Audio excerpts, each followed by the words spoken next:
అప్పుడు మాకు 100 వచ్చినా చాలు అన్నట్టే ఉండే కదా పరిస్థితి. 200 వచ్చినా చాలు, 500 వచ్చినా చాలు, ఇంట్లో ఖాళీగా ఉండకుండా పని చేసినాం అప్పుడు. అదే సంతోషం. ఎంత మిగిలిందమ్మా తొలి రోజు మీకు మిగిలిన డబ్బులు ఎంత? 200, 300 అంతే మాకు. అంతే. అంతే. ఈరోజు ఈ రోజు లెక్కలేదు ఇక, అది ఎన్ని లక్షలు వస్తాయి వాళ్ళే ఉండ్రి. కౌంటర్ కాడ నేను ఉండ కదా, రోజు 1,00,000 వస్తాయో 2 వస్తాయో 1 వస్తుందో తెలియదు. నేను అడగను షాప్లో ఎంత వస్తుంది ఏంది అని ఏం అడగను. అమ్మా బిజినెస్ స్టార్ట్ చేశారు, చిన్న చిన్న ఇబ్బందులు పడ్డారు, అయితే ఈ బిజినెస్ నిలబడిపోయింది, నేను సక్సెస్ అయ్యాను, ఇక ఈ బిజినెస్లో తిరుగులేదు అనిపించిన మొదటి క్షణం ఏది?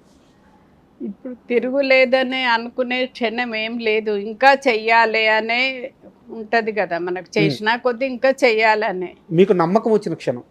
నమ్మకము అప్పటి నుంచే ఉంది నాకు. ఎప్పుడైనా నేను చేయగలుగుతా అన్న నమ్మకమే ఉంది.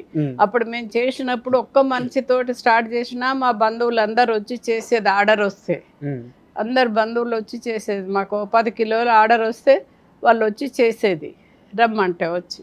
అట్లా నడిచింది కొన్ని రోజులు. 10 ఏళ్ళు చేసినాం పైన 5th ఫ్లోర్లన్నీ. అట్లా నడిచింది ఫస్ట్లా. కాస్త వెనక్కి వెళ్తే కాంట్రాక్టర్ భార్య మీరు,